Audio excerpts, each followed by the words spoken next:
మనం వాస్తవాలను వాస్తవాలుగా పాలను పాలుగా నీళ్లుగా ప్రజలకు గుర్తు చేయవలసిన అవసరం ఒక్కసారి ఉన్నదన్న విషయాన్ని కూడా నేను మీకు గుర్తు చేస్తా ఉన్నా. ఏ కాంగ్రెస్ పార్టీ ఇది? ఏ కాంగ్రెస్ పార్టీ? ఒకడు అంటాడు కుటుంబ పాలన మీది అంటాడు.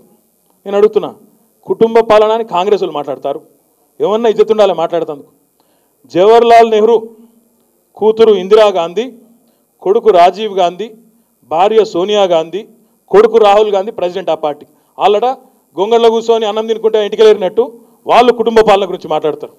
రాష్ట్రంలో ఉత్తమ్ కుమార్ రెడ్డి గారు ఉండొచ్చు, ఆయన భార్య ఎమ్మెల్యేగా ఉండొచ్చు, జానారెడ్డి గారు ఉండొచ్చు, ఆయన కొడుకు రావచ్చు, పొన్నా లక్ష్మయ్య గారు ఉండొచ్చు, ఆయన కోడలు రావచ్చు. ఇక చెప్పుకుంటూ పోతే చాలామంది ఉన్నారు, వాళ్ళ లిస్టు మామూలుగా లేదు.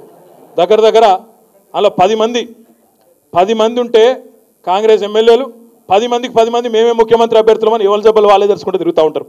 అట్లాంటి కాంగ్రెస్ పార్టీ ఈరోజు కేసీఆర్ గారి గురించి మాట్లాడుతుంది. ఇంకొక ఆయన అంటాడు అవినీతిమయమైపోయింది టీఆర్ఎస్ పాలన. నేను అడుగుతా ఉన్నా, అవినీతి గురించి మీరు మాట్లాడతారా? వేదాలు వల్లించే దయ్యాలు కూడా సిగ్గుపడతాయి మీరు మాట్లాడితే. దయ్యాలు వేదాలు వల్లిస్తాయని చెప్తారు, కానీ అసలు దయ్యాలు కూడా సిగ్గుపడతాయి కాంగ్రెస్ వాళ్ళు అవినీతి గురించి మాట్లాడితే. ఏమిడ్చి పెట్టినరు వీళ్ళు? ఆకాశం నుంచి మొదలు పెడితే పాతాళం దాకా పంచభూతాలన్నింటినీ పరమాక్ష అన్నం తిన్నట్టు ఆ రోజు దోచింది వీళ్ళు. A for Adarsh, B for Bofors, C for Commonwealth, Z దాకా చెప్పచ్చు. వీళ్ళ కథలు 1-2 కాదు, 100 స్కాములు. వాళ్ళ పెద్ద నాయకులే జైల్లోకి పోయినారు. గవాళ్ళు ఇవాళ వచ్చి అంతకు మన రాష్ట్రంలో లేరా? ఎన్ని కుంభకోణాల్లో, ఎన్ని సిబిఐ కేసులు, ఎంతమంది ఛార్జ్ షీట్లు, ఎంతమంది ఇంకా కోట్ల సుడి తిరుగుతున్నారు.